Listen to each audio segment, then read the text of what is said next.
গরম পড়তেই হু হু করে বাড়ছে তরমুজ ফলের বিক্রি। আর এই তরমুজ কিন্তু সাধারণভাবে চাষ করা হয় না। চাষ করতে গেলে প্রয়োজন পড়ে নদী তীরবর্তী এলাকার, যেখানে বালি মাটিতে এই তরমুজ চাষ করা হয়। এই তরমুজ চাষ করার পরে এই তরমুজকে খুব সুস্বাদু বানানোর জন্য পর্যাপ্ত পরিমাণে জলের যোগান দিতে হয়, যার ফলে তরমুজ রসালো এবং সুস্বাদু হয়ে ওঠে বেশ অনেকটাই। অল ইন্ডিয়া সার্ভিস হয়। অল ইন্ডিয়া অল ইন্ডিয়া, বড় বড় গাড়ি এসে নিয়ে যায়। হ্যাঁ, বড় বড় গাড়ি এসে নিয়ে যায়। কত বছর ধরে এরকম ভাবে তরমুজ চাষ করতে লাগে? আমাদের তো মনে করেন যে যখন থেকে এখানে আসছি আমরা এই গ্রামে, তখন থেকেই আমাদের এই চাষটা চলছে।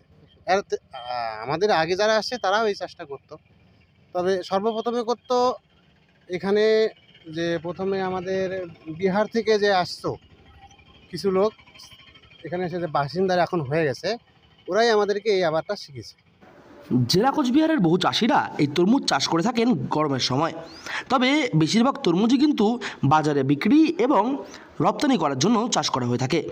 এর মধ্যে মানসাই নদীর তরমুজ কিন্তু বেশ অনেকটাই অন্যতম, কারণ এই মানসাই নদীর তরমুজ শুধুমাত্র জেলার মুখেই নয়, জেলার বাইরেও বিভিন্ন এলাকায় এমনকি ভিন রাজ্যেও গিয়ে থাকে বিক্রির উদ্দেশ্যে।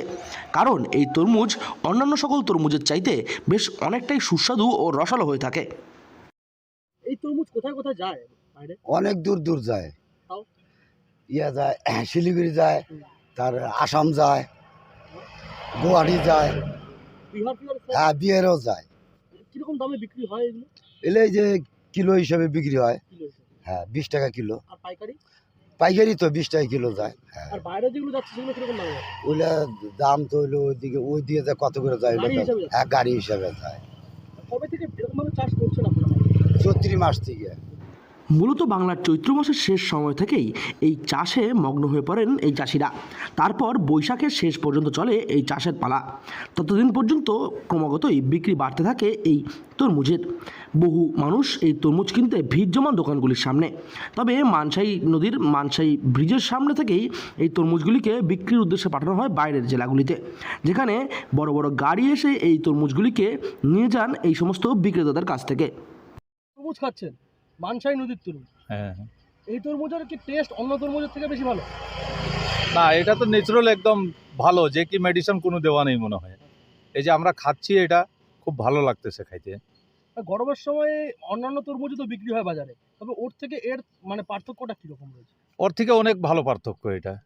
এটা ভালো, এটা ন্যাচারাল আছে। আচ্ছা। এর মধ্যে যে কি অন্য জায়গায় আরও আমরা তরমুজ খাইছি তার মধ্যে কি মেডিসিনের মধ্যে বোঝা যায়, এর মধ্যে কোনো মেডিসিন নেই। জেলা কোচবিহারের মানসাই নদীর এই তরমুজ বর্তমান সময়ে শুধুমাত্র জেলাই নয়, জেলার বাইরেও সমান বিখ্যাত। কোচবিহার থেকে সার্থক পণ্ডিতের রিপোর্ট, লোকাল 18 বাংলা।